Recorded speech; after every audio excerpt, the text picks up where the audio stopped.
إن الحمد لله نحمده ونستعينه ونستغفره ونؤمن به ونتوكل عليه ونعوذ بالله من شرور أنفسنا ومن سيئات أعمالنا من يهدي الله فلا مضل له ومن يضلل فلا هادي له ونشهد أن لا إله إلا الله وحده لا شريك له ونشهد أن محمدًا عبده ورسوله أما بعد فإن خير الحديث كتاب الله وخير الهدي هدي محمد صلى الله تعالى عليه وسلم وخير الأمور عواجمها وشر الأمور محدثاتها وكل محدثة بدعة وكل بدعة ضلالة وكل ضلالة في النار. أعوذ بالله من الشيطان الرجيم. بسم الله الرحمن الرحيم. زلزلت الأرض زلزالها وأخرجت الأرض أثقالها وقال الإنسان ما لها يومئذ تحدث أخبارها بأن ربك أوحى لها يومئذ يصدر الناس أشتاتا ليروا أعمالهم فمن يعمل مثقال ذرة خيرا يره ومن يعمل مثقال ذرة شرا يره. حينا بجير انتقال كندال سا كولي آماي كندال سا كولي حينا بجير انتقال كندال سا كولي آماي كندال سا كولي সাহাবারা কান্দিয়া বলে সাহাবারা কান্দিয়া বলে নবীর ইন্তেকালের আমায় নবীর ইন্তেকালে হায় নবীর ইন্তেকালে কান্দালে সকলে আমায় কান্দালে সকলে। আজকের জলসা যোগ্যতম শ্রদ্ধেয় সভাপতি সাহেব, মঞ্চে উপবিষ্ট ওলামায়ে কেরাম, সামনে বসে থাকা সুধীর শ্রোতাবৃন্দ, পর্দার আড়ালে বসে থাকা মা ভগ্নীগণ, প্রশংসা মাত্রে ওই মহান আল্লাহ তাবারক ওয়া তাআলার জন্য, যে মহান আল্লাহ তাবারক ওয়া তাআলা আজকে আমাদের ডাহুয়া জুমা মসজিদের উন্নতি কল্পের জালসায় কিছু হাদিসে কোরআনের জিকির শোনার জন্য উপস্থিত হওয়ার তৌফিক দান করেছেন। তাই আমরা সকলে মুহাব্বতের সহিত সকলে পড়ে আলহামদুলিল্লাহ। আরো জোরে মুহাব্বতের সহিত বলুন আলহামদুলিল্লাহ। তারপরে পরে আমাদের ধর্মের গুরু, ধর্মের নেতা, আখিরে নবী তাজদার মদিনী, দার সাগর দার কান্ডারি, আমরার লাল ফখর দু আলম বিশ্ব নবী জনাব মুহাম্মদ রাসূলুল্লাহ সাল্লাল্লাহু আলাইহি ওয়াসাল্লামের প্রতি শত সহস্র শান্তির ধারা অবতীর্ণ হোক, বর্ষিত হোক। যথা আল্লাহুম্মা সাল্লি আলাইহি আল্লাহুম্মা বারিক আলাইহি। আমি আপনাদের সামনে পবিত্র আল কোরআনের 99 নম্বর সূরা জিলজাল আপনাদের সামনে তেলাওয়াত করেছি। নিশ্চয় অনেকের মুখস্থি আছে। আশা করছি এখানে যতজন লোক আছে বেশিরভাগই লোকের মুখস্থি আছে। এই সূরাটি মদিনায় অবতীর্ণ, 8টি আয়াত রয়েছে। আমি আপনাদের সামনে এই সূরাটির 3টি পর্ব নিয়ে আলোচনা করব। খুব ভালো করে শুনবেন। প্রথমে এই সূরাটির আলোচনা হবে শানে নাজুল, কেন আল্লাহ রাব্বুল আলামিন এই সূরাটিকে নাজিল করেছেন।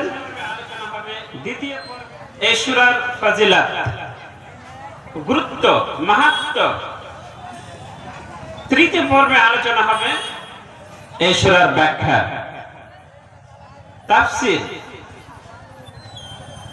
তো আসুন আমরা, সময় যেহেতু খুব সংকীর্ণ, বেশি ভূমিকার মধ্যে না গিয়ে সরাসরি আপনাদের সঙ্গে আমি এই সূরার শানে নাজুলের জন্য আপনাকে আমরা শেয়ার করছি, আপনাদের সঙ্গে আমি শেয়ার হয়ে যাচ্ছি।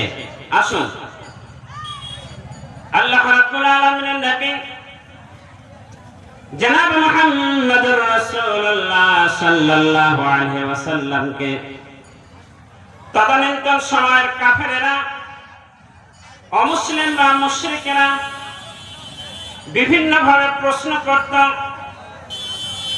কই তোমার কিয়ামত কখন কায়েম হবে? তুমি যে বলো কিয়ামত হবে, কিয়ামত হবে, পরকাল আসবে, কিন্তু আমরা তো কই তোমাদের পরকাল তো দেখতে পাই না। ওয়ায়াসআলু আইয়ানা ইয়াউমুল কিয়ামা, কই তোমার কিয়ামত, কই তোমার কিয়ামত ঘটিত হচ্ছে? তারা আর বলতো ওয়ায়াকুলুনা মাতা হাদাল ওয়া'দ, কই আপনি যে বলছেন কিয়ামত ঘটিত হবে, কিয়ামত অনুষ্ঠিত হবে, পরকাল অনুষ্ঠিত হবে, কিন্তু আপনার পরকাল অনুষ্ঠিত হওয়ার আমরা কোনো সূচনা দেখতে পাই না। কই আমরা দেখতে পাই না তোমার আল্লাহর ওয়াদা কই পূরণ হচ্ছে। এই ধরনের যখন বিভিন্ন মানুষ, যেহেতু আমার আপনার নবী, বিশ্ব নবী জনাব মুহাম্মদ রাসূলুল্লাহ সাল্লাল্লাহু আলাইহি সাল্লাম ওই সময়তে আখিরাতের বেশি আলোচনা করতেন, পরকালের বেশি আলোচনা করতেন, তাই তারা নবী সাল্লাল্লাহু আলাইহি সাল্লামকে উদ্বোধিত করত, কেন পরকাল কায়েম হয় না? এই জবাবে আল্লাহ রাব্বুল আলামিন একটা বিভীষিকাময় কথা বললেন যে তোমরা প্রশ্ন করছো কিয়ামত কখন হবে, কিয়ামত কিভাবে ঘটিত হবে, ওই কিয়ামত কেন হয় না, তোমার কিয়ামত কোন অনুষ্ঠিত হয় না?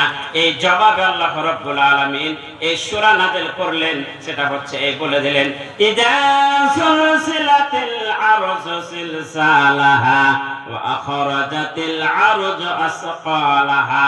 এই সারা বিশ্বের মানুষ তোমরা শুনে নাও, তোমরা কিয়ামত কিয়ামত কিয়ামত কিয়ামত করছো, পরকাল করছো, পরকাল করছো। যখন এই গোটা পৃথিবীটাতে যখন আল্লাহ রাব্বুল আলামিন কম্পন আরম্ভ করে দেবেন, জালজাল আরম্ভ করে দেবেন, ভূমিকম্প যখন আরম্ভ হয়ে যাবে, পৃথিবী নড়াচড়া আরম্ভ হয়ে যাবে, পৃথিবীটা নড়তে চড়তে আরম্ভ করবে। আপনারা এই দুনিয়ার কিয়ামত দেখেছেন, এই দুনিয়ার ভূমিকম্প দেখেছেন। সামান্য ভূমিকম্প হয়, জাপানে ভূমিকম্প হয়, বিভিন্ন জায়গাতে ভূমিকম্প হয়। সামান্য 7.5 ভূমিকম্প এই পৃথিবীর হচ্ছে সবচেয়ে বড় ভূমিকম্প। বড় বড় বিল্ডিং, 5 তলা বিল্ডিং, 6 তলা বিল্ডিং, 7 তলা বিল্ডিং, আল্লাহ রাব্বুল আলামিন 10 তলা বিল্ডিং, 100 তলা বিল্ডিং এই ভূমিকম্পের কারণে পড়ে যায়। তা আল্লাহ বলছে তোমরা কিয়ামত বলছো, কিয়ামত বলছো, তোমরা শুনে নাও। যখন তোমরা আল্লাহ রাব্বুল আলামিন শর্ত দিয়ে বলছেন যে যখন তোমরা দেখবে এই পৃথিবীর নড়াচড়া আরম্ভ করেছে, নড়াচড়া ভূমিকম্প আরম্ভ হয়ে গেছে, খেলাধুলা আরম্ভ হয়ে গেছে, পৃথিবী নড়তে চড়তে আরম্ভ করেছে, তখনও তোমরা ভেবে নেবে কিয়ামত তোমাদের চলে এসেছে। এই কারণে এই সূরা নাযিল হয়েছে। আর একটা কারণ আছে, যেহেতু সময়ের অভাব, ওটা যদি পরে আপনার শেষ দুটো আয়াত, যে ফামান ইয়ামাল মিসকালা যাররাতিন খায়রান ইয়ারা ওয়া মান ইয়ামাল মিসকালা যাররাতিন শাররান ইয়ারা, এই দুটো আয়াতকে নিয়েও এই সূরার একটা স্থানে নাযিল আছে। যদি ওই আয়াতের ব্যাখ্যায় পৌঁছা যায় ওই সময় বলে দেওয়া হবে। মনে থাকবে আপনাদের? তো এই কথাটা আপনাদের মনে থাকবে। এটা একটা কারণ। আরেকটা কারণ আছে, লাস্টের দুটো আয়াতকে নিয়ে যদি ওই আয়াতের ব্যাখ্যা পর্যন্ত পৌঁছা যায় তাহলে ওই সময় ব্যাখ্যার সময় বলে দেব এই কারণেও এই সূরাটা নাযিল হয়েছে। এবার আসুন, তাহলে আপনার কমপক্ষে যাদের মুখস্থি আছে আপনাদের একটা প্রাথমিক ধারণা আসলো যে এই সূরাটা কেন নাযিল হয়েছে। অনেকের মুখস্থি আছে এই সূরাটা, তো ধারণা ছিল না যে কেন নাযিল হয়েছে। আজকে কমপক্ষে একটা প্রাথমিক ধারণা আপনাদের এই পর্যন্ত এসে গেছে। এবার আপনাদের দ্বিতীয় পর্বে চলে যায়, সেটা হচ্ছে এই যে এই সূরার কিছু ফজিলত আছে। আমরা ছোট ছোট সূরাগুলো যদি আজকে যারা বিশেষ করে 5 ওয়াক্ত নামাজি, তারা যদি আমরা এই সূরাটার ফজিলত আজকে শুনি আর শোনার পরে যতদিন বাঁচবেন ততদিন যদি আমল করতে থাকবেন, আমার আপনার জন্য জান্নাত যাওয়া সাফিসিয়েন্ট হয়ে যাবে, জারিয়া হয়ে যেতে পারে। বলেন আলহামদুলিল্লাহ। জোরে বলেন, আপনারা তো বলতে পারবেন না, একটু জোরে বলেন আলহামদুলিল্লাহ। আসুন এবার আগে বাড়ি। এই সূরার ফজিলত সম্পর্কে কিছু হাদিস পাওয়া যায়। যেমন আল্লাহ নবী বললেন, মান ক্বারাআ ইযা যুলজিলাতিল আরদু জিলজালাহা উজিলাত লাহু বিনিসফিল কোরআন। আল্লাহ নবী বললেন, কোন মানুষ যদি ইযা যুলজিলাতিল আরদু জিলজালাহা একবার পাঠ করে তাহলে অর্ধেক কোরআন পড়ার সমান নাকি হয়ে যাবে। বলুন আলহামদুলিল্লাহ। একবার সবাই, আপনারা যত এখানে আছি আমরা সবাই একবার পড়ে নিই তো, অর্ধেক কোরআনের পাঠ করার একটা নেকি আমরা সবাই মিলে নিয়ে নিই। সবাই পড়ুন, ইযা যুলজিলাতিল আরদু জিলজালাহা ওয়া আখরাজাতিল আরদু আসকালাহা ওয়া ক্বালাল ইনসানু মা লাহা ইয়াওমাইযিন তুহাদ্দিসু আখবারাহা বিআন্না রাব্বাকা আওহা লাহা ইয়াওমাইযিন ইয়াসদুরুন নাসু আশতাতান লিউরাউ আ'মালাহুম ফামান ইয়া'মাল মিসকালা যাররাতিন খায়রান ইয়ারাহ ওয়া মান ইয়া'মাল মিসকালা যাররাতিন শাররান ইয়ারাহ। কতক্ষণ লাগলো? এই আমলটা করা যাবে না? বলেন করা যাবে? আওয়াজ দেন, এই আমলটা করা যাবে? বলেন ইনশাআল্লাহ করা যাবে। তারপর আল্লাহ নবী বললেন আরেকটি সূরার কথা, খুব পরিচিত সূরা, আপনাদের হয়তো আপনাদের জানা নেই বলে আপনারা আমল করতে পারছেন না। আজকে আপনাদের আমি কি দিব বলে এই কয়েকটা জিনিস, ছোট ছোট সূরার কথা আপনাদেরকে দিয়ে যাব, আপনারা সারা জীবন আমল করবেন। আল্লাহ নবী বলেন, ওমান ক্বারাআ কুল ইয়া আইয়ুহাল কাফিরুন ওয়াজালাত লাহু বিনিসফিল কোরআন ওয়াজালাত লাহু বিসুলুসিল কোরআন। আল্লাহ নবী বললেন, যারা করল কি কুল হুয়াল্লাহু আহাদ, কুল হুয়াল্লাহু আহাদ, এই সূরাটা কার মুখস্থি নাই? যারা কুল হুয়াল্লাহু আহাদ এই সূরাটি পড়ল, আল্লাহ নবী বললেন তার আমলনামাতে 3 ভাগের 1 ভাগ কোরআন পড়ার সমান নাকি পেয়ে যাবে। বলেন আলহামদুলিল্লাহ। তারপর আল্লাহ নবী বলেন, ওমান ক্বারাআ কুল ইয়া আইয়ুহাল কাফিরুন ওয়াজিলাত লাহু বিরুবুল কোরআন। যারা করল কি কুল ইয়া আইয়ুহাল কাফিরুন এই সূরাটি পাঠ করল, আল্লাহ নবী বললেন তার আমলনামাতে 4 ভাগের 1 ভাগ কোরআন পড়ার সমান নাকি পেয়ে যাবে। বলুন আলহামদুলিল্লাহ। শুধু তাই নয়, এই সূরা জিলজাল সম্পর্কে আল্লাহ নবী বলতে গিয়ে আরেকটা হাদিস বললেন, ওমান ক্বারাআ ইযা যুলজিলাতিল আরদু জিলজালাহা 4 মাররাতিন কানা কামান ক্বারাআল কুরআনা কুল্লুহু। যারা করল কি সূরা ইযা যুলজিলাতিল আরদু জিলজালাহা 4 বার পড়লো, আরবা মাররাতিন মানে 4 বার পাঠ করলো, 4 বার তেলাওয়াত করলো। আল্লাহ নবী বললেন যেন তার আমলনামাতে পুরা কোরআন পড়ার সমান দিকে হয়ে গেল। বলুন আলহামদুলিল্লাহ। ব্রাদার ইসলাম, এত ফজিলত এই সূরাতে। একজন সাহাবী নবী সাল্লাল্লাহু আলাইহি সাল্লামকে বললেন এসে যে হুজুর আকরানিল কোরআন, আমাকে কিছু কোরআন শিখিয়ে দেন হুজুর। তো নবী সাল্লাল্লাহু আলাইহি সাল্লাম বললেন যে তুমি এক কাজ করো, আলিফ লাম মিম রা দিয়ে যে সূরাগুলো শুরু হয়েছে এই সূরাগুলো তুমি 3টা পড়ো আমার সামনে, তারপর তার ব্যাখ্যা তার বিশ্লেষণ আমি করে দিচ্ছি। খুব ভালো করে শুনবেন। কে বললেন? সাহাবী বললেন। সাহাবীকে নবী সাল্লাল্লাহু আলাইহি সাল্লাম বলছেন যে কিছু কিছু কোরআন মাজিদের সূরা শুরু হয়েছে আলিফ লাম মিম রা দিয়ে, তো খুব বড় সূরা এগুলো।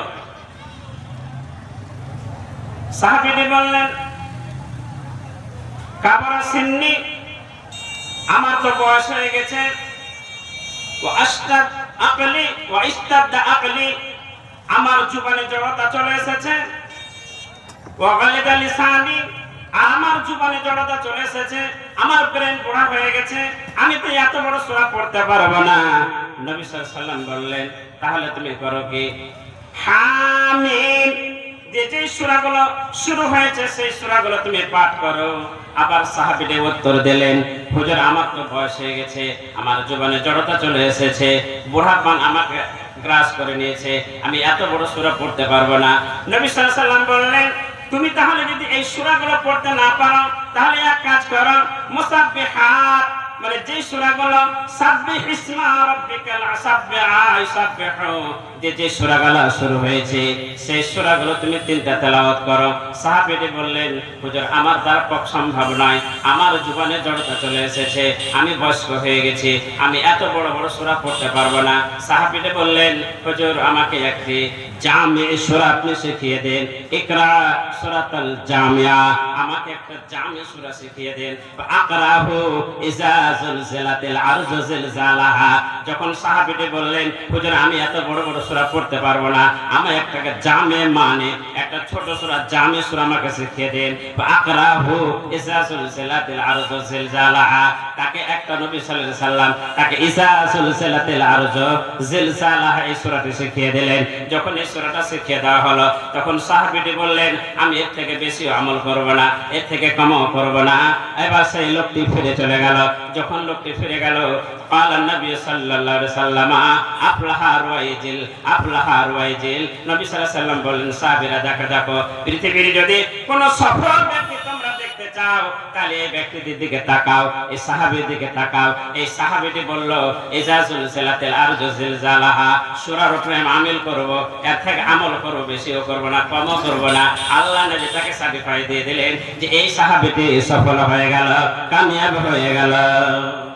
ব্রাদার ইসলাম, তাহলে এত ফজিলত এই সূরাটির যে একটা সূরার উপরে যে সূরাটির নাম হচ্ছে ইজা সুলসিলাতিল আরজু জিলজালাহা, এই সূরাটির উপর আমল করার কারণে সে সফল, তাকে সার্টিফাই দিয়ে দিলেন কে? আমার আপনার নবী বিশ্ব নবী জনাব মুহাম্মদ রাসূলুল্লাহ সাল্লাল্লাহু আলাইহি ওয়াসাল্লাম। তাহলে আজ যদি আমরা কি আপনি লাফালাফি শুনবেন আর কি আপনি লাফালাফি করবেন পৃথিবীতে, এই ছোট ছোট মসজিদে যাবেন আর মসজিদে গিয়ে এই ছোট ছোট সূরাগুলোকে আমল করবেন, পড়বেন, আমার আপনার কপাল খুলে যাবে। আল্লাহর নবী যেহেতু এই সূরার উপর আমল করার কারণে একজন সাহাবীকে কামিয়াব হওয়ার সার্টিফিকেট দিয়েছেন, তাহলে আমরা যদি এই সূরাগুলোর উপর আমল করি, এই সূরাটির উপর আমল করি, তাহলে আমরা কামিয়াবের সার্টিফিকেট পাবো না? বলেন ইনশাআল্লাহ আমরাও পাবো। একজন সাহাবীকে নবী সাল্লাল্লাহু আলাইহি ওয়াসাল্লাম বলছেন তুমি হাল তাজাওয়াজতা, তুমি বিয়ে করেছ? তো সাহাবীরা বলছেন না হুজুর আমি বিয়ে করিনি, আমার বিয়ে করার কোনো সামর্থ্য নাই, আমি গরিব মানুষ, আমার কাছে টাকা পয়সা কিছু নাই, আমি বিয়ে করিনি, তার জন্য। নবী সাল্লাল্লাহু আলাইহি ওয়াসাল্লাম তাকে বললেন কত গুরুত্বপূর্ণ হাদিস, খুব মিঠা হাদিস আপনাদের শোনানো হচ্ছে, আপনারা আমার দিকে লক্ষ্য করুন, যে কজন লোক আছেন তারা আমার দিকে লক্ষ্য করুন। এমন একটা মিঠা হাদিস আল্লাহ নবী শোনাচ্ছেন যে একজন সাহাবীকে আল্লাহ নবী প্রশ্ন করলেন যে তোমার বিয়ে হয়েছে কি হয়নি? তিনি বললেন আমার বিয়ে হয়নি, আমার কোনো টাকা পয়সা নাই। নবী সাল্লাল্লাহু আলাইহি ওয়াসাল্লাম বললেন তোমার কাছে টাকা পয়সা না আছে তো কি হয়েছে? আলাইসা মাআকা ইজা জাআ নাসরুল্লাহ, তোমার কাছে কি ইজা জাআ নাসরুল্লাহি ওয়াল ফাত এই সূরাটা নাই? তিনি বললেন বালা, অবশ্যই অবশ্যই আমি সূরাটা মুখস্থ আছে, এই সূরাটা আমি জানি। তারপরে নবী বললেন রবুল কোরআন, এই সূরাটা পড়লে 4 ভাগের 1 ভাগ নাকি পাওয়া যায়। তারপর আল্লাহ নবী বললেন আলাইসা মাআকা কুল ইয়া আইয়ুহাল কাফিরুন, তোমার কাছে কি ধন না আছে তো কি আছে, মাল না আছে তো কি আছে, টাকা না আছে তো কি আছে, পয়সা না আছে তো কি আছে? আলাইসা মাআকা কুল ইয়া আইয়ুহাল কাফিরুন, তোমার কাছে কি কুল ইয়া আইয়ুহাল কাফিরুন নাই? সাহাবীটি বললেন বালা ইয়া রাসূলুল্লাহ, অবশ্যই আমি জানি, আমার এই সূরাটি মুখস্থ আছে। নবী সাল্লাল্লাহু আলাইহি ওয়াসাল্লাম বললেন তাহলে তো তোমার কাছে 4 ভাগের 1 ভাগ কোরআন আছে, রবুল কোরআন 4 ভাগের 1 ভাগ কোরআন আছে। তারপর আল্লাহ নবী বললেন আলাইসা মাআকা কুল হুয়াল্লাহু আহাদ, তোমার কাছে কি কুল হুয়াল্লাহু আহাদ সূরাটা তোমার জানা নেই? ধন না আছে তো কি আছে, মাল না আছে তো কি আছে, এই সূরাটা কি তোমার জানা নাই? সাহাবীরা বললেন বালা ইয়া রাসূলুল্লাহ, অবশ্যই আমার জানা আছে। নবী সাল্লাল্লাহু আলাইহি ওয়াসাল্লাম বললেন বিসুলুসিল কোরআন, তাহলে তোমার কাছে তো কোরআনের 3 ভাগের 1 ভাগ আছে। তারপর আল্লাহ নবী বললেন আলাইসা মাআকা ইযা সুলসিলাতিল আরজু জিলজালাহা, তোমার কাছে কি ইযা সুলসিলাতিল আরজু জিলজালাহা এই সূরাটা নাই? সাহাবীরা বললেন বালা ইয়া রাসূলুল্লাহ, অবশ্যই অবশ্যই আমার এই সূরাটা মুখস্থ আছে। আল্লাহ নবী বললেন বেরবিল কোরআন, এই সূরাটা হচ্ছে তাহলে তোমার কাছে ধন না আছে তো কি আছে, মাল না আছে তো কি আছে, তোমার কাছে এখানে কোরআনের 4 ভাগ 1 ভাগ আছে। সূরা ইখলাস আছে, মানে কোরআনের 3 ভাগের 1 ভাগ আছে। সূরা কুল ইয়া আইয়ুহাল কাফিরুন আছে, মানে কোরআনের 4 ভাগের 1 ভাগ আছে। সূরা ইজা জাআ নাসরুল্লাহি ওয়াল ফাত এই সূরা আছে, মানে 4 ভাগের 1 ভাগ আছে। তাহলে তোমার ধনের কোনো মালের অবস্থা নাই। তাজাওয়াজ তাজাওয়াজ, বিয়ে করো, আর কোনো তোমার টেনশন নাই। তার মানে এখান থেকে নবী সাল্লাল্লাহু আলাইহি ওয়াসাল্লাম বুঝাতে চাইলেন ধন না আছে দেখি মোহরের জন্য, মাল না আছে দেখি মোহরের জন্য। এই সূরাগুলো যেহেতু তোমার মুখস্থ আছে, অর্থাৎ এই সূরাগুলো যাকে বিয়ে করবে তাকে শিখিয়ে দিয়ে মহারানা শিক্ষার মহারানা দিয়ে তুমি বিয়ে করে নাও। তোমার ধন না আছে তো কি আছে, মাল না আছে তো কি আছে? ব্রাদার ইসলাম, তাহলে এই ছোট ছোট সূরাগুলো যদি আমরা মুখস্থ করি আর আমল করি, আমাদের জীবন ধন্য হয়ে যাবে। আল্লাহ রাব্বুল আলামিন যেন আমাদের এই ছোট ছোট সূরাগুলো আমল করার তৌফিক দান করেন, বলেন আমিন, আল্লাহুম্মা আমিন। এবার আমরা একটু আগে বাড়ি তাফসীরের দিকে। তাহলে প্রথমে সূরা নাজিল, শানে নাজিলের ক্ষেত্রে কি বলা হয়েছিল যে এই পৃথিবী যখন একেবারে কম্পন আরম্ভ করবে তখন মানুষ বুঝতে হবে যে কিয়ামত সংঘটিত হতে চলেছে। তাহলে পৃথিবী বলা হয়েছে ইজা জুলজিলাতিল আরদু জিলজালাহা ওয়া আখরাজাতিল আরদু আসফালাহা, আর যখন ভূমিকম্প, জমিনে যখন নড়াচড়া আরম্ভ হবে তখন জমিনের ভিতরে যা কিছু আছে সমস্ত কিছু জমিন উগলে ফেলে দেবে। তাহলে এবার আসুন এই পৃথিবীতে কটা আপনি কি অ্যানালাইসিস করেছেন? যেমন আমরা জানি 7 আকাশ 7 জমিন, 7 তাবাক আসমান রয়েছে। নবী সাল্লাল্লাহু আলাইহি ওয়াসাল্লামকে নিয়ে গেছেন একেবারে 7 আসমান পর্যন্ত। এরকম ভাবে নিচেও আপনার 7টা জমিন আছে। তার প্রমাণ আল্লাহ রাব্বুল আলামিন সূরা তালাকের মধ্যে বলছেন আল্লাহুল্লাযী খালাকা সাবআ সামাওয়াতি ওয়া মিনাল আরজি মিসলুহুন্না। কোরআনে বলা হয়েছে তোমরা যেমন, আল্লাহ বলছেন আল্লাহ যেমন 7 আসমান তৈরি করেছেন, ওয়া মিনাল আরজি মিসলুহুন্না, ওরকমই আল্লাহ রাব্বুল আলামিন 7টা জমিন সৃষ্টি করেছেন। তাহলে আমাদেরকে বিশ্বাস রাখতে হবে যেমন উপরে 7টা আকাশ আছে তেমন নিচেও 7টা জমিন রয়েছে। এবার আমরা একটা কল্পনা করি, আমরা একটা ভাবি যে এই 7টা জমিন, 7 তাবাক জমিন আমাদের জন্য আল্লাহ সৃষ্টি করেছেন। কেন সৃষ্টি করেছেন, কি আছে এর ভিতরে? আমরা একবার ভিতরের দিকে ঢুকে চান, আপনারা জমিনের ভিতরে ঢুকতে চান, একটু বিশ্লেষণ চান যে জমিনের ভিতরে কি আছে? তাহলে এখানে প্রমাণ পেলাম যে আল্লাহ রাব্বুল আলামিন সূরা তালাকের 12 নম্বর আয়াত আমরা প্রমাণ পেয়ে গেলাম যেমন আল্লাহ 7 আসমান তৈরি করেছেন তেমনই আল্লাহ রাব্বুল আলামিন 7 জমিন তৈরি করেছেন। এবার নবী সাল্লাল্লাহু আলাইহি ওয়াসাল্লাম কি বলছেন? আমার আপনার নবী বিশ্বনবী জনাব মুহাম্মদুর রাসূলুল্লাহ সাল্লাল্লাহু আলাইহি সাল্লাম একটি হাদিসের মধ্যে বলেছেন, মান আখাযা সিবরান মিনাল আরদি জুলমান ফাইন্নাহু ইতাওয়াকাহু মিন সাব'i আরজিন। আল্লাহ নবী বললেন, কোন মানুষ যদি জুলুম করে, এই হাদিসটা ভালো করে শুনুন, এই হাদিসের মধ্যে আপনি দুটো বিষয় পেয়ে যাবেন, দুটো শিক্ষা পেয়ে যাবেন। এক নম্বর শিক্ষা পাবেন, আল্লাহ যে বলেছেন 7 তবক জমিন সৃষ্টি করেছে, আমার নবী হাদিস দ্বারা প্রমাণ হয়ে যাচ্ছে যে 7 তবক জমিন আল্লাহ সৃষ্টি করেছেন। আর এর দ্বারাতে সবচাইতে গুরুত্বপূর্ণ একটা শিক্ষা পাবেন, যেটা আমাদের মধ্যে ক্যান্সারের মতন ছেয়ে আছে, ক্যান্সারের মতন এই রোগটা আমাদের মধ্যে আছে। সেটা হচ্ছে আল্লাহ নবী বলছেন যে মান আখাযা সিবরান, যে করলো কি এক বিদ্যা জমি জুলুম করে কোন মানুষের কাছ থেকে আত্মসাৎ করে নিল, পয়সার জোরে আত্মসাৎ করলো, লাঠির জোরে আত্মসাৎ করলো, আপনার নেতৃত্বের জন্য আত্মসাৎ করলো, আপনার ছেলে পেলে বেঁচে আছে বলে পড়োশির জমি 8 হাত জুলুম করে আত্মসাৎ করে নিল। আল্লাহ নবী বলছেন যে তার গলাতে 7 তবক জমিন তাদের লটকিয়ে দেওয়া হবে। তাহলে এই কাজ আপনারা কেউ করবেন? যে আল্লাহ নবী বলছেন যে কোন ব্যক্তি যদি আপনার কোন এক বিঘা জমি যদি কোন মানুষের কাছ থেকে জুলুম করে, চাহে মেয়ের হোক, আপনি ছেলেকে জমি দিলেন 1 বিঘা 2 বিঘা 3 বিঘা করে লিখে দিয়েছেন আগে, আর ভাগের সময়তে ওই 3 বিঘা বাদ দিয়ে তারপর আপনি মেয়েকে দিচ্ছেন, তাহলে আপনি মেয়ের উপরে জুলুম করে আপনি জমি আত্মসাৎ করলেন। ভাইকে মেরে, ভাইয়ের ওয়ারিসকে মেরে, আপনি বড় বলে, আপনি নেতা বলে, আপনার পয়সা আছে বলে গরিব ভাইকে, দুর্বল ভাইকে আপনি জমি দিচ্ছেন না। পড়োশী আপনার দুর্বল, জুলুম করে আপনি সবল বলে আপনি জমি আত্মসাৎ করছেন, নিয়ে নিচ্ছেন। এই রোগ আমাদের পৃথিবীতে, আমাদের মানুষের মধ্যে সচরাচর আছে, ঠিক না ভাই? সচরাচর এই রোগ আছে। এই রোগ থেকে আল্লাহ বলছেন, এরকম রোগ যদি কোনো ব্যক্তির কাছে থাকে, তাহলে আল্লাহ রাব্বুল আলামিন করবেন কি, তাকে 7 তবক জমিন এই গলাতে তাবিজের মতন করে এই গলাতে লটকে দেওয়া হবে। তারপর আল্লাহ নবী এর প্রমাণে আরেকটি হাদিস পাওয়া যায়। আল্লাহ নবী বলছেন, মান আখাযা শাইআন মিনাল আরদি বিগাইরি হাক্কিন হুসিবা বিহি ইয়াউমাল কিয়ামাতি ইলা সাব'i আরজিন। কত সুন্দর হাদিস!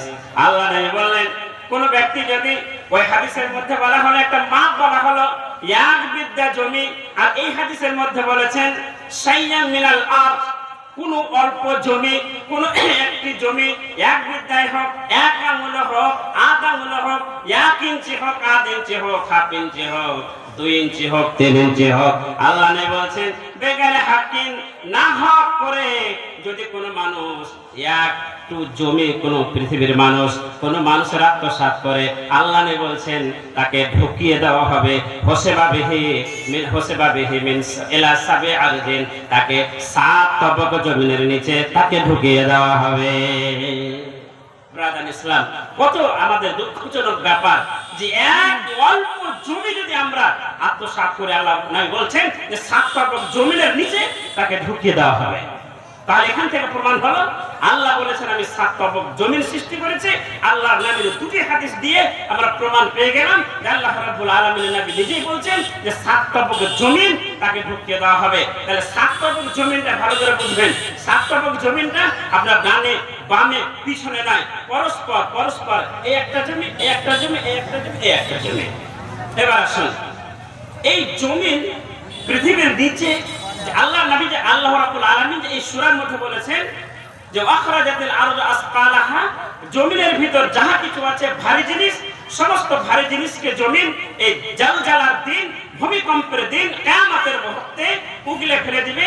তো এই 7 তবক জমিনের নিচে কি আছে, কিভাবে আছে, আল্লাহ নবী একটা হাদিস দিয়ে সুন্দর করে সাহাবীদেরকে নিয়ে নকশা আঁকছেন।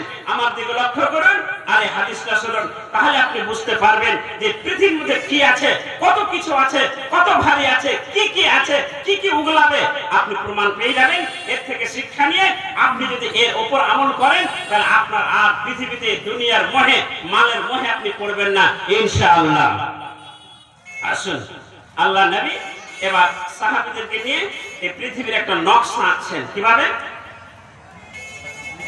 আল্লাহ নবী বললেন সাহাবীদের লক্ষ্য করে, আতাদরুনা মা হাযিহি তাহতাকুম, বলো দেখি তোমরা জানো কি তোমাদের পায়ের নিচে কি আছে? আপনাদেরকে যদি কোনো প্রশ্ন করে বক্তারা, আপনারা বলতে দ্বিধা মনে করেন হবে কি হবে না, জানি কি জানি না, কোনো অসুবিধা নাই। সাহাবীরা তো নবীকে নবী প্রশ্ন করেছেন সাহাবীদেরকে, সাহাবীরা তো বলেছেন আমরা জানি না। আল্লাহ নবী আপনি বেশি জানেন, আল্লাহ বেশি জানেন। তা আপনাদেরকে যদি কোনো বক্তারা কোনো প্রশ্ন করেন উত্তর দিতে দ্বিধা করবেন না, ভুল হোক আর সত্য হোক। তা আল্লাহ নবী বললেন সাহাবীরা বলো তো তোমাদের পায়ের নিচে কি আছে? সাহাবীরা বললেন আল্লাহ ওয়া রাসূলুহু আলাম, আল্লাহ এবং আল্লাহর রাসূল বেশি জানেন, আমরা বলতে পারবো না। ক্বালা রাসূলুল্লাহ সাল্লাল্লাহু আলাইহি ওয়াসাল্লাম আরজুন, তোমাদের পায়ের নিচে পৃথিবী আছে, তোমাদের পায়ের নিচে জমিন আছে। আল্লাহ রাব্বুল আলামিন যে জমিনটা সৃষ্টি করেছে সেটা হচ্ছে তোমাদের পায়ের নিচে। তারপর আল্লাহ নবী বললেন আতাদরুনা মা তাহতাহা, তোমরা কি জানো সেই তার নিচে, মানে এই যে পৃথিবী যেটাতে আপনারা বসে আছেন, আমরা বসে আছি, গোটা পৃথিবীর মানুষ চলছে, পাহাড় আছে, সূর্য আছে, নদী আছে, সমুদ্র আছে, চন্দ্র আছে, সূর্য আছে, আমাদের বাড়ি আছে, বিল্ডিং আছে, এই পৃথিবীর মতো আল্লাহ নবী বলছেন তোমরা বলো তো এর নিচে কি আছে? সাহাবীরা বললেন আল্লাহ ওয়া রাসূলুহু আলাম, আল্লাহ এবং আল্লাহর রাসূল বেশি জানেন। আল্লাহ নবী জনাবে মুহাম্মদুর রাসূলুল্লাহ বলেন সাল্লাল্লাহু আলাইহি ওয়াসাল্লাম বললেন আরজুন আখার, আর একটা পৃথিবী আছে। তারপরে আল্লাহ নবী বললেন তোমরা এবার সাহাবীরা বলো তো আতাদরুনা বাইনাহা, তোমরা বলো তো একটা পৃথিবী যেমন একটা পৃথিবী, তার নিচে একটা পৃথিবী, এই পৃথিবীর মধ্যে স্পেস কত, দূরত্ব কত তোমরা কি জানো? সাহাবীরা বললেন আল্লাহ ওয়া রাসূলুহু আলাম, আল্লাহ এবং আল্লাহর রাসূল বেশি জানেন। আল্লাহ নবী বললেন এবার আপনারা কান খোড়া করে শুনুন, যে কথাটা বলছে শুনলে আপনার মাথা অবাক হয়ে যাবে, আপনার মাথা হেট হয়ে যাবে, আপনি অবাক হয়ে যাবেন। আল্লাহ নবী বলছেন মাসিরাতু সাবঈমিয়াতা আমিন, এই পৃথিবীটা এক পৃথিবী থেকে আরেক পৃথিবীর স্পেস, এক পৃথিবী থেকে আরেক পৃথিবীর দূরত্ব হলো। আল্লাহ নবী বললেন যে একটা মানুষ 700 বছর ধরে এখান থেকে হাঁটা ধরবে, হাঁটা ধরতে ধরতে ধরতে ধরতে 700 বছর যত দূর হাঁটবে কত দূরের দূরত্ব একটা পৃথিবী, তারপর আর একটা পৃথিবী, তারপর আর একটা পৃথিবী, তারপর আর একটা পৃথিবী, এই করে করে একটা পৃথিবী থেকে আর একটা পৃথিবীর হচ্ছে 700 বছরের একটা মানুষ হাঁটবে তার সমান দূরত্ব। বলেন আপনারা কল্পনা করতে পারবেন? কোন পৃথিবীর বৈজ্ঞানিক কল্পনা করতে পারবেন? চাহে বৈজ্ঞানিকরা যাক আর না যাক, পৃথিবীর বৈজ্ঞানিকরা কত দূর পর্যন্ত গেছে আপনারা কে বলতে পারবেন? পৃথিবীর নিচে, সমুদ্রের নিচে, এই পৃথিবীর নিচে একটা দ্বীপের নাম আছে। বলেন তো দ্বীপটার নাম কি? কে বলতে পারেন? অসুবিধা নাই, বললে বলতে পারেন, না বললে বলবেন আমরা জানি না। যেটা একটু আগে বললাম সাহাবীরাও বলেছেন নবী সাল্লাল্লাহু আলাইহি ওয়াসাল্লামকে আমরা জানি না, আপনি বেশি জানেন, আল্লাহ রাব্বুল আলামিন বেশি জানেন। তো এই পৃথিবীর নিচে একটা দ্বীপ আছে, সেই দ্বীপটার নাম হচ্ছে চ্যালেঞ্জার দ্বীপ। আপনারা ভূগোলে পড়েছেন, দেখবেন যে পৃথিবীর নিচে একটা দ্বীপ আছে, সেই দ্বীপটার নাম হচ্ছে চ্যালেঞ্জার দ্বীপ। সেই দ্বীপটা হচ্ছে এই পৃথিবী থেকে 11 কিলোমিটার দূরে আছে, মাত্র 11 কিলোমিটার দূরে। তাহলে আল্লাহর নবী বলছে যে একটা পৃথিবী থেকে আরেকটা পৃথিবীর দূরত্ব হচ্ছে যে একটা মানুষ 700 বছর ধরে হাঁটতে হাঁটতে হাঁটতে হাঁটতে যতদূর পর্যন্ত পৌঁছাবে তার দূরত্ব হচ্ছে। তাহলে আজকে বৈজ্ঞানিকেরা পৃথিবীর নিচে পৌঁছতে পারুক আর না পারুক আমাদের কোনো অসুবিধা আছে? আপনারা কার কথা বিশ্বাস করবেন? বিজ্ঞানীদের কথা বিশ্বাস করবেন না আল্লাহ এবং আল্লাহর নবীর কথা বিশ্বাস করবেন? চলে আপনাদের বলতে হবে আপনারা কার কথা বিশ্বাস করবেন? আরো যারা বলেন কার কথা বিশ্বাস করবেন? আল্লাহর নবী, আল্লাহ এবং আল্লাহর নবীর কথা আমাদের বিশ্বাস করতে হবে। একটা জাহাজ তৈরি হয়েছে, যে জাহাজটার নাম হচ্ছে সাবমেরিন। আপনারা অনেকে জানেন, সাবমেরিন পড়েননি? সাবমেরিন যাকে ডুবোজাহাজ বলা হয়, এই ডুবোজাহাজ কতদূর পর্যন্ত যেতে পেরেছে? এই ডুবোজাহাজ আপনার প্রথম বিশ্বযুদ্ধ যখন হয় তখন এই সাবমেরিন প্রচন্ড হারে ব্যবহার করা হয়েছে। এই ডুবোজাহাজ মাত্র 750 মিটার পর্যন্ত নিচে যেতে পেরেছে। তাহলে মাত্র 750 মিটার নিচে পর্যন্ত যেতে পেরেছে, তাহলে বৈজ্ঞানিকের কোনো অস্তিত্ব আছে? পৃথিবীতে যাওয়ার সম্ভব আছে? এবার আল্লাহ নবী হাদিসটা বলতে গিয়ে তারপরে বললেন ওয়া'আদ্দা সাব'a আরজিন, আল্লাহ নবী 7টা পৃথিবী সাহাবীদেরকে গণালেন, এক এক করে করে 7টা নিচের তাবাককে গণালেন। তাবাককে গণার পরে বলছেন আল্লাহ রাব্বুল আলামিন যেমন আমাকে 7 আসমানে নিয়ে গেছেন, 7টা আসমান সফর করিয়েছেন, তেমনই সফর করাতে পারতেন, আল্লাহ আমাকে তেমনই সফর করাতে পারতেন, কিন্তু আল্লাহ আমাকে সফর করায়নি। তারপর আল্লাহ রাব্বুল আলামিন সূরা হাদীদের একটা আয়াত পাঠ করলেন, সূরা হাদীদের একটা সুন্দর করে আয়াত পাঠ করলেন সাহাবীদের সামনে, হুয়াল আউয়াল ওয়াল আখির ওয়াল যাহির ওয়াল বাতিন ওয়া হুয়া বিকুল্লি শাইইন আলীম। আল্লাহ নবী সাহাবীদেরকে বললেন, ও সাহাবীরা, তোমাদের ব্রেন অত দূর পর্যন্ত যাবে না, পৃথিবীর নিচে তোমাদের ব্রেন যাবে না, পৃথিবীর উপর ব্রেন যাবে না। আল্লাহ রাব্বুল আলামিন হচ্ছেন প্রথম, আল্লাহ রাব্বুল আলামিন শেষ, আল্লাহ রাব্বুল আলামিন গোপন, আল্লাহ রাব্বুল আলামিন প্রকাশ্য। মানে কত গোপনে আল্লাহ আছেন, কত শেষ আল্লাহ আছেন, কোথায় আল্লাহ আছেন, এই পৃথিবীর ধারণা মানুষের বেড়ে যাবে না। তার কারণ আল্লাহ রাব্বুল আলামিন অন্য জায়গাতে বলেছেন, এই পৃথিবীকে তোমার আল্লাহ রাব্বুল আলামিন যে আকাশ আর জমিন সৃষ্টি করেছেন, তার মধ্যে আল্লাহ রাব্বুল আলামিন বলেছেন উলিল আলবাব। উলিল আলবাব মানে যারা জ্ঞানী, যারা খালেস জ্ঞানী, যারা, তাদের জন্য শিক্ষা রয়েছে। আকাশ এবং জমিন সৃষ্টি করেছে, তাদের জন্য শিক্ষা রয়েছে। উলিল আলবাব এটা লব্বনের জামা, লব্বন মানে হচ্ছে আকলুল খালিস, যাদের একেবারে বিশুদ্ধ জ্ঞান। আমি আপনি যে জ্ঞান নিয়ে বসে আছি, সেই জ্ঞান দিয়ে এই পৃথিবীর নিচ পর্যন্ত যাওয়া মুশকিল আছে, পৃথিবীকে নিয়ে ভাবা মুশকিল আছে। কেন আল্লাহ রাব্বুল আলামিন বলেছেন তোমরা পৃথিবী নিয়ে চিন্তা ভাবনা করো, তার কারণে পৃথিবী সৃষ্টি করাতে আমি তোমাদের জন্য নিশানা রেখেছি, তোমাদের জন্য জ্ঞান রেখেছি। অতএব আমরা যদি বিশুদ্ধ জ্ঞান নিয়ে একবার ভাবি, তাহলে আমরা পৃথিবীর নিচ পর্যন্ত যেতে পারবো। তাহলে এবার আসুন, তাহলে এই একটা পৃথিবীর চিত্র আপনারা পেলেন যে পৃথিবীটা আপনার আল্লাহ রাব্বুল আলামিন বলেছেন ওয়াখরাজাতিল আরদু আসকালাহা, এই পৃথিবী তার নিচে যা আছে তা যে বের করে ফেলে দিবেন, তার একটা ধারণা, পৃথিবীর একটা ধারণা, পৃথিবীর নিচের একটা ধারণা আপনারা পেলেন। তাহলে 7টা পৃথিবী যদি আমার এই পৃথিবীতে থাকে, তাহলে কত ভারী ভারী জিনিস এই পৃথিবী ঢুকে আছে। আল্লাহ নবী বলেছেন তাহাফাজুল আরদ ফাইন্নাহা উম্মুকা।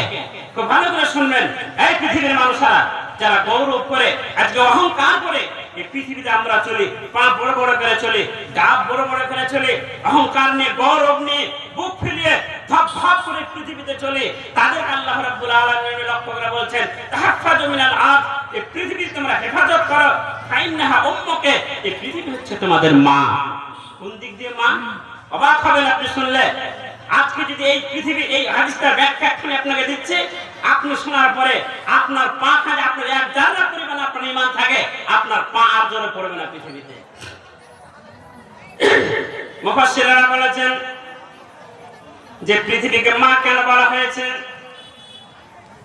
আপনার মা যেমন, আমার মা যেমন, একটা ছোট্ট শিশুকে, একটা ছোট্ট বাচ্চাকে কোলে আগলে নিয়ে থাকে, তার কোনো ক্ষতি হতে দেয় না, তাকে পড়তে দেয় না, তাকে আপনার কোনো জায়গাতে অ্যাক্সিডেন্ট, কোনো জায়গাতে ফেলতে দেয় না, তার আদর করে যত্ন করে যেমন মা নিজের বাচ্চাকে আগলে রাখে, অনুরূপ ভাবে এই পৃথিবীতে আমাদের মা, কেউ মারা গেছে আমরা মাটি দিয়েছি, আমাদের বাবা মারা গেছে মাটি দিয়েছি, আমাদের দাদু মারা গেছে মাটি দিয়েছি, তার দাদু মারা গেছে মাটি দিয়েছি, তারপরে দাদু মারা গেছে মাটি দিয়েছি। বলেন দেখি আমরা এই পৃথিবীতে মাটি দিয়েছি কি দেয়নি? তাহলে এই পৃথিবীতে আপনার মা, আমার মা, আমার ছেলে, আপনার ছেলে, আমার দাদু, আপনার দাদু এই পৃথিবীতে শুয়ে আছে, আর এই পৃথিবী তাকে নিয়ে আছে। যখন আল্লাহর অর্ডার হবে, আল্লাহ রাব্বুল আলামিন বলেছেন ওয়াখরাজাতিল আরদু আসকালাহা, যখন আল্লাহ রাব্বুল আলামিনের অর্ডার হবে, তখন এই পৃথিবী, আমরা যত পৃথিবীতে মানুষ মরে এই পৃথিবীতে ঢুকে আছে, সমস্ত পৃথিবীর মানুষকে উগলে দেওয়া হবে। অতএব আল্লাহ নবী বললেন এই পৃথিবীতে তোমরা হেফাজত করো, এই পৃথিবীতে তোমরা গৌরব করে চলে না। তার কারণ আপনারা বলুন দেখি, এখানে যে আপনারা বসে আছেন, বলুন তো আপনারা কেউ গ্যারেন্টি দিয়ে বলতে পারবেন এখানে কারো কবর নাই? এখানে কেউ শুয়ে নাই, তাহলে আপনার ধারণা যেটা যে হয় এখানে কেউ শুয়ে আছে। বলো তো কবরে কি আপনারা দৌড়াদৌড়ি করেন? কবরের জায়গাটা, কবরস্থানকে আপনারা দৌড়াদৌড়ি করেন? সেখানে কি আপনারা লাফালাফি করেন? যেমন সেখানে লাফালাফি করেন না, তেমন গোটা পৃথিবীকে আমাদের মনে করতে হবে কোনো জায়গাতে আমার মা শুয়ে আছে, কোনো জায়গাতে আমার দাদা শুয়ে আছে, কোনো জায়গাতে পৃথিবীর কোনো মুসলমান শুয়ে আছে, কোনো